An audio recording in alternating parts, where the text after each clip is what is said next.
Washington, AP. Less than 3 months after former President Donald Trump left the White House, the race to succeed him atop the Republican Party is already beginning. Trump's former Secretary of State, Mike Pompeo, has launched an aggressive schedule, visiting states that will play a pivotal role in the 2024 primaries, and he has signed a contract with Fox News Channel. Mike Pence, Trump's former vice president, has started a political advocacy group, finalized a book deal, and later this month will give his first speech since leaving office in South Carolina. And Florida Gov. Ron DeSantis has been courting donors, including in Trump's backyard, with a prominent speaking slot before the former president at a GOP fundraising retreat dinner this month at Mar-a-Lago, the Florida resort where Trump now lives. Trump ended his presidency with such a firm grip on Republican voters that party leaders fretted he would freeze the field of potential 2024 candidates, delaying preparations as he teased another run.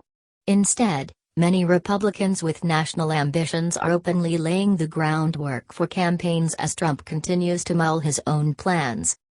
They're raising money, making hires, and working to bolster their name recognition.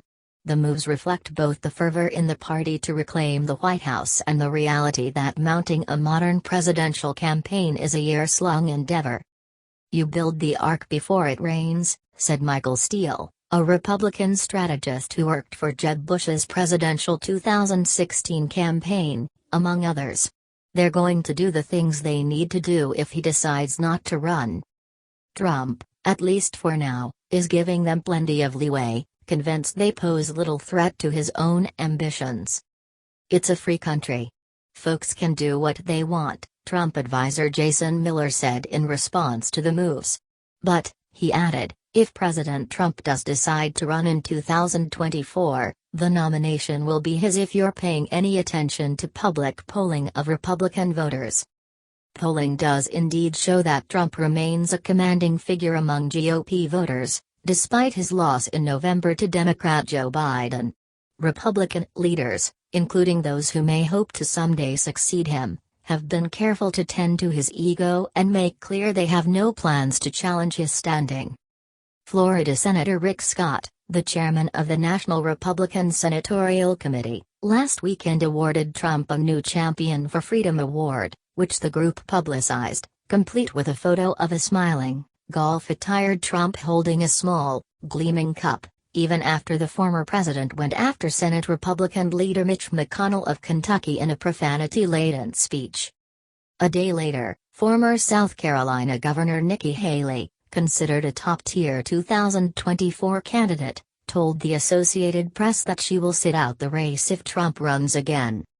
"I would not run if President Trump ran, and I would talk to him about it," she said in Orangeburg, South Carolina. "That's something that we'll have a conversation about at some point, if that decision is something that has to be made." The deference is, in part, an acknowledgement of Trump's continued power.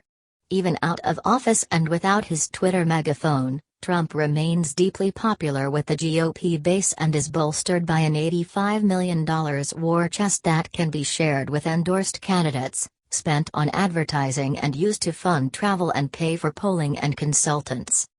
Trump is making plans to soon increase his visibility, with aides discussing options to hold rallies as soon as late spring or summer. "There's a pretty strong demand out there to get President Trump on the road," Miller said.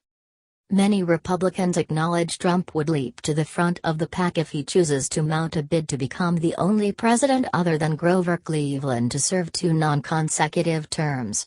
Still, there is deep skepticism in many corners of the party that Trump will run again. While people close to him insist he is serious, many see Trump's continued flirtations as a means to maintain relevance as he has settled into a comfortable post-White House life. At Mar-a-Lago in Palm Beach, he's courted by candidates and met by rounds of applause and standing ovations whenever he enters the dining room. In the meantime, other could-be candidates are making moves, even as many of their aides insist their focus is squarely on next year's congressional elections and helping Republicans win back control of the House and Senate. Jeff Kaufman, The chair of the Iowa Republican Party said the activity in his state has begun even earlier this year than in the past two election cycles, with every candidate on his potential 2024 list having already visited or thinking of visiting the first state on the GOP nominating calendar. "I know of no one, honestly no one, that is hesitating to come out," he said. Now some are a little more subtle than others, but that may not necessarily be tied to Donald Trump.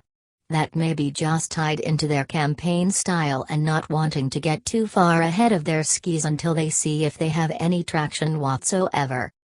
Pompeo, arguably the most aggressive to date, is among those who have already spent time in Iowa, as well as New Hampshire, and this week past he addressed Rabbi Shmuley Boteach's World Values Network in New York, where he was introduced by video by Republican Megadon Miriam Adelson. And on Saturday, he headlined the Palm Beach County Republican Party's annual Lincoln Day dinner at Mar-a-Lago along with Scott and DeSantis. DeSantis, who is up for re-election next year, recently hired a top Republican strategist who served as executive director of the Republican Governors Association. DeSantis also has been using the race to build a deep fundraising network that could support him if he chooses to run nationally.